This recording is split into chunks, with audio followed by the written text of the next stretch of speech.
All right, so welcome back to the channel. This is Gauge Reality. I really appreciate you for checking out this video. If you could like, comment, share, and subscribe to the channel, I would gratefully appreciate it. Also check me out on Instagram at gauge_reality. So this video is about the SDS Imports Cheetah 12, which is a 12 gauge semi-automatic shotgun.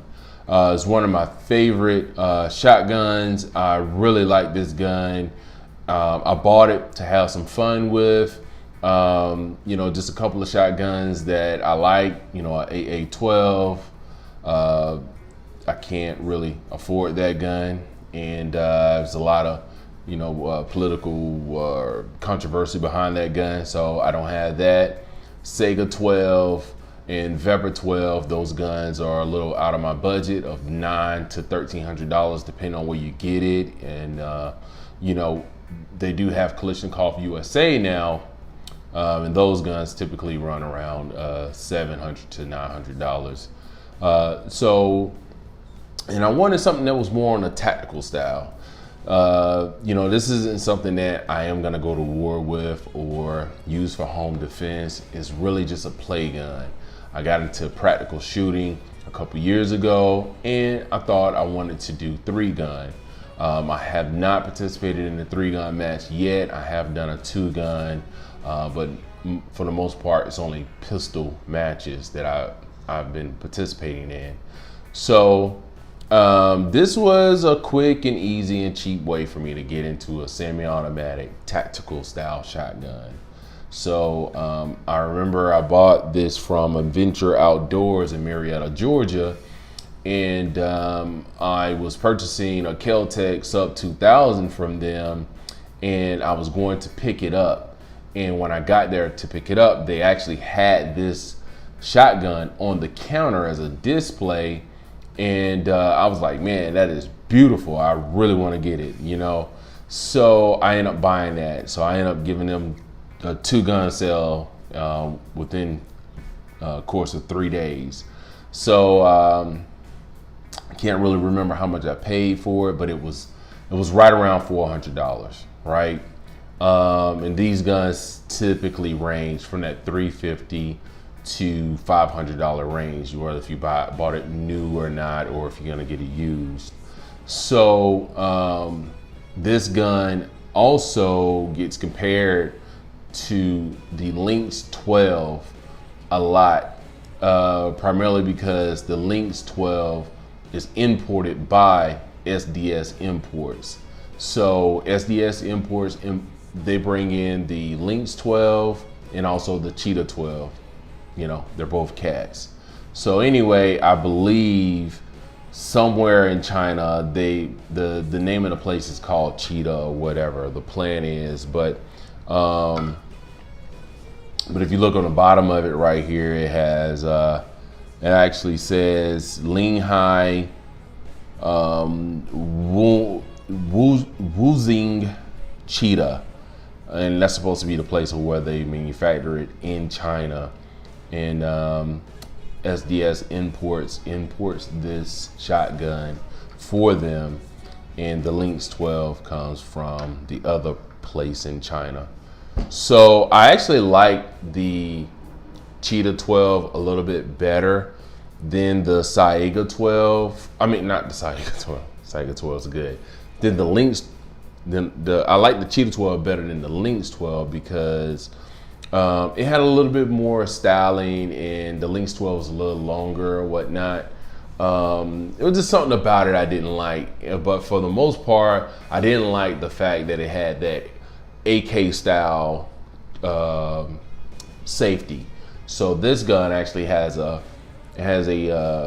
AR style safety on it, right? And just so we can let you know, the gun is clear, it's not loaded, no magazine, and I have the bolt open. So but it's pretty much patterned after AK. If you look at the sight, it does have in the rear sight, but it does have a front fiber optic sight, which is great for accuracy. I can hit targets out to 100 yards with rifled slugs with this gun. You know, I changed out the stock. It had like an AK style stock, which I have that right here, and I put more of a AR stock on it so it could be adjustable. I have very long arms, and this thick stock just wasn't cutting it for me. It has more of an AK kind of style hand grip, you know, and it had a very AK-like foregrip, which I took that off. It was a polymer foregrip. I took that off and got this SGM tactical foregrip, which is a quad rail. So, you know, it has a rail on this side, top and bottom. I knew I wanted to put like maybe a light or maybe a red dot on this gun, and so that, you know, kind of help out putting the quad rail there, and it kind of makes it a little bit better. There may be other options as far as you know, kind of front guards that you want to, hand guards that you want to put on a gun like this. At that time, SGM Tactical was the only ones doing little hand guards for these guns, and I paid over $100 for it, which I think, as far as the quality of it, it's a hunk of plastic. I think, you know, maybe the price of it was either $100 or $150. The price I paid for it, I think the quality could be a little bit better. And I was at the range one day shooting the shotgun, and the one of the screws walked out, and I had blue Loctite on it. So I called SGM, see if they could send me some more screws. I was willing to pay for it. They said they were going to do it for free. And, you know, that's been well over a year now, and I still haven't got those screws. So I followed up twice with email and twice calling, and couldn't really get through to anyone there. But it is what it is. I have purchased several of their magazines for this gun, right? And the magazines seem to work very well. And I can't remember if this one is a 10 rounder or a 12 rounder. No, actually this is an 8 rounder. This is an 8 round mag right here, but I do have 10 and 12 round mags. The gun ships with a 5 round magazine, right? And, you know, they pretty much do that to keep costs down, you know, and they only give you one box mag for that, which, you know, I think it's a well-made magazine. You know what I mean? When you look at, you know, the follower and how it's designed, and this is made in China. You look at this; it's pretty much plastic all the way throughout. It's a little bit different, but, you know, these are. Let's see, I just noticed this. It looks like the follower on this is looks like turkey, but the outer shell says USA. So that's interesting. So this is a quality made shotgun. You know, just a little bit about the gun. You know, there are some negative reviews out there online and YouTube about semi-automatic box-fed shotguns. They're not reliable. People don't like them. Well, the thing is that, you know, when you go to get a gun like this, you should have other options at home. I would not recommend this to be the first shotgun someone purchased. I would not recommend this to be the only shotgun that someone wants to have. And I will not recommend this to be like a home defense gun unless you've done, you know, numerous rounds, thousands of rounds. I have you know, close to 2,000 rounds through this gun, you know, so it's very reliable. But, you know, a pump shotgun for home defense, if you're gonna have a shotgun, it's really hard to beat a pump versus a semi-automatic, especially one that's made in China. And one thing I will say is, it being made in China is probably the only thing that I would critique about it, that I think that I don't really like about it. But, you know, for the price point of, you know, $400, it's an okay deal. You know, now there are more semi-automatic shotguns that are out, that are coming out of Turkey, that are, you know, really building a reputation of being reliable and having the level of functionality at a high level. So, but I will say all that to say this, you know, before you get a gun like this, you should have other, you know, firearms at your disposal before you get a gun like this. This was 100% a play gun. So with that said, I have had malfunctions with it, with birdshot, you know, lower quality, low brass, Winchester white box type of ammo. But you know, if you put like some 7-shot, some 4-shot, or slugs, double-aught buck, this gun cycles it with no issues. Now, I did call SDS when I first got it because it wasn't cycling those bird shots and the lower quality shells. And so I called SDS. They said, well, just adjust it with the little knob right here. I never touched it. And I'm gonna tell you why. I don't want to get into the habit of adjusting this and adjusting that when I have to shoot certain rounds. I want to be able to put something into this gun and pull the trigger and let it go bang and cycle every time. So for the most part, I'll only shoot slugs out of this gun.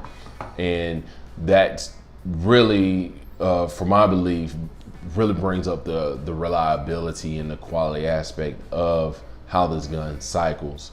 One thing I will say is when I changed out the stock and put this buffer tube on it, it began to cycle those lower quality brass shells much better. And I don't know if the buffer is assisting in that in any way. I'm not a gunsmith. This is the first time doing something like that, but I have noticed that it does cycle those rounds better after I did that. So needless to say, this is an extremely fun gun. There are deals on, you know, these type of shotguns all the time. And I do see a lot of new guys that are getting into guns that may not have been like pro gun or pro 2A. And the first day they say, well, I want to get a shotgun. And then they see the semi-automatic, say, oh, well, I'll get a semi-automatic shotgun. You know, I know, you know, like, you know, Academy, they have that JTS shotgun. I've heard guys that really like that. You know, you have, who is it? Atlantic. They're bringing in the VR60, the VR80. I think it's Atlantic firearm, or maybe that's Rock River. I can't remember the name of the manufacturer. They're doing the VR80s and the VR60s. They're coming out of Turkey. Then you have the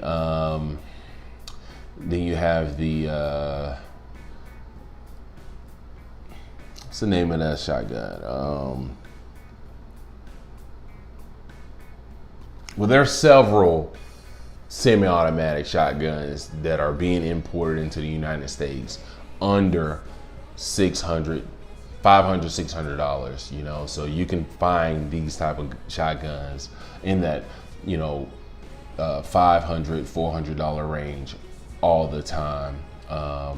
You know, $700, when you get in that $700 range, you really want to be looking at something of quality, like a Kalashnikov USA, or, you know, I've seen even some of the Saigas and chambered in 410 or chambered in 20 gauge being that $600 range, $500 range, but under $600, you know, you're gonna be with the Turkey or Chinese made semi-automatics. And just like I said, I don't have a negative outlook on these shotguns. I own one. Mine was made in China, and I have a lot of fun with it. And hopefully, if I do get into the 3, gun competitions, I will utilize this shotgun. You know, it's really serving my purpose. So we're gonna go ahead and break it down, just kind of show you the breakdown of it. You know, it's really simple. Just like I said, it's based off kind of like an AK platform, and kind of go from there. So let's go ahead and do that.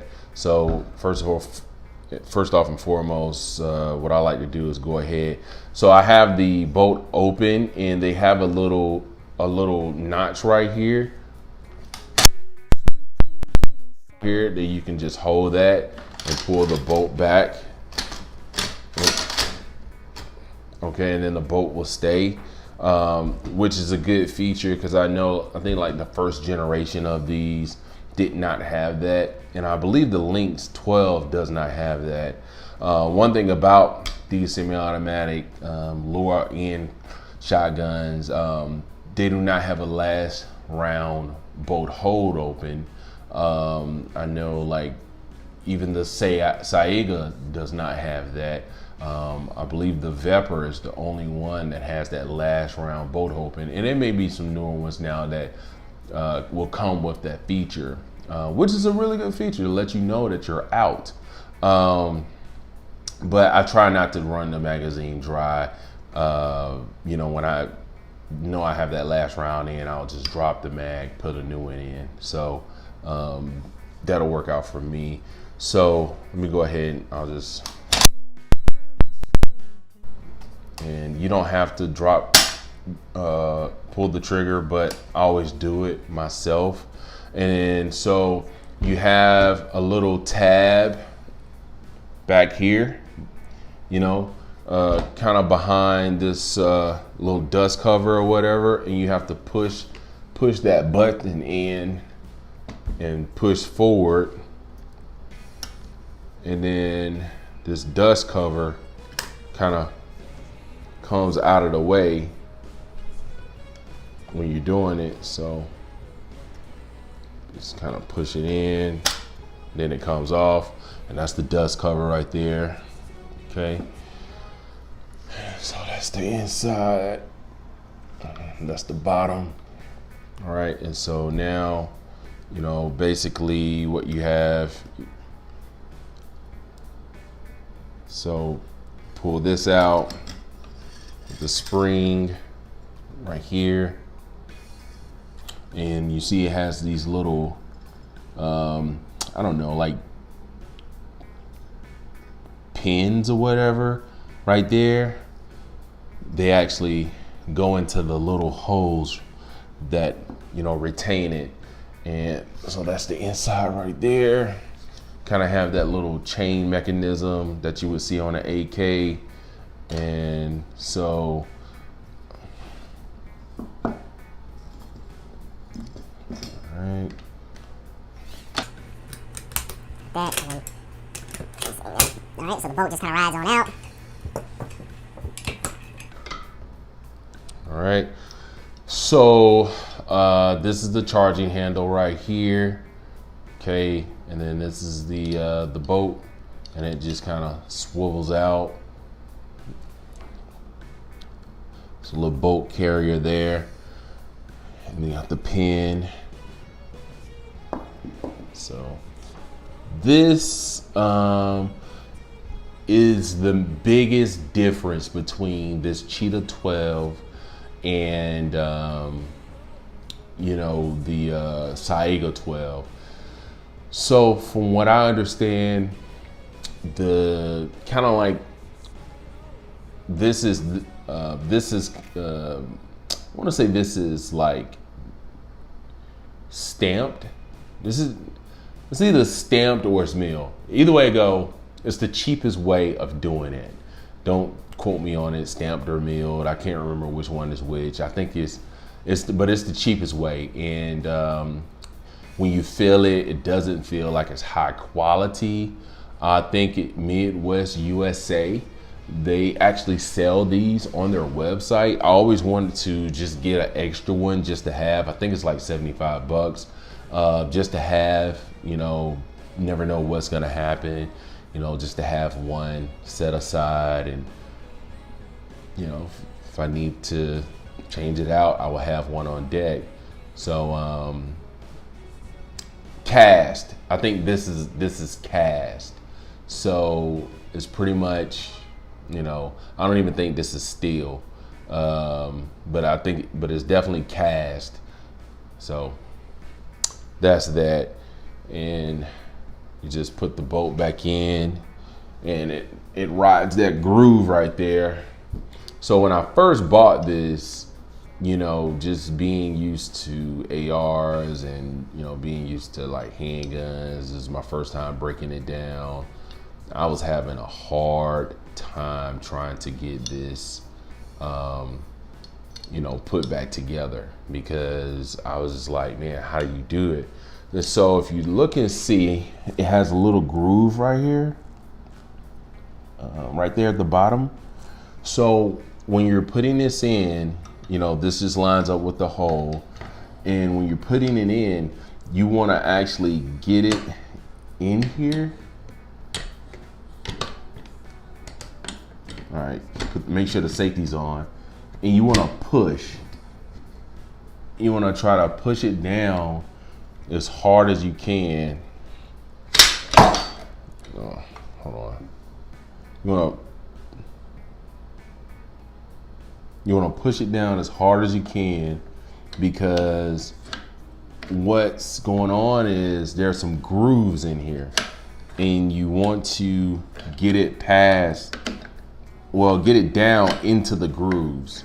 And the only way to do that is by pushing it in with some force. All right, so now it's in the grooves. Took a lot of force to do that. And then you're just pushing it past the hammer. And so now it's in there and it's all good. So I'll prop this back up. And of course, you have the spring right here, guide rod. And you know, it just pretty much goes inside of the little hole there. And it's just, it's really not hard, you know, like it's not hard at all. And this goes into the little groove here, and that's set. And now, all we have to do is put the dust cover back on and line that up. Sometimes this can be tricky to get it into that little groove there, but what you want to do is actually make sure that this part is in this crease first, and then work it into the grooves. There you go. There. Hold on.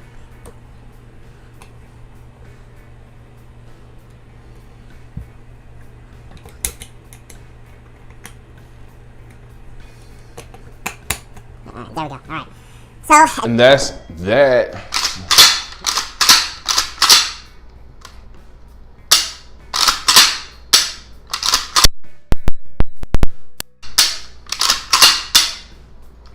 All right, so it's good to go. Just like I said, sometimes it can be a little tricky to try and maneuver it to get it lined up with these little notches in the back there. But once you get it, it just kind of works out. You know, it's a little hard trying to do this on camera, but this is simple. It's a simple design, but it's ingenious because it works. Other than that, I think that's it. You know, I'm gonna eventually get me a muzzle device to go in the front there, because that is a threaded barrel and it screws off that thread protector there. So I will get a muzzle device, something to kind of, you know, prevent, you know, muzzle rise, and, you know, also, you know, maybe like a door breacher or something like that. But, you know, this isn't my primary shotgun for home defense. I have to say that and stress that. But it was just fun. It is very, very fun. And I like shooting it. And everyone that I have let shoot this gun really likes it. So if you don't have one, you may want to go ahead and get it. You know, I bought this from Adventure Outdoors in Marietta, Georgia. But there's tons of gun stores that can get these type of guns or have them ordered and sent to your FFL. So this is Gabe's Reality. Please like, comment, and subscribe, and follow me on Instagram at gauge_reality. And I'll check you later. Thank you for watching the video. Good night.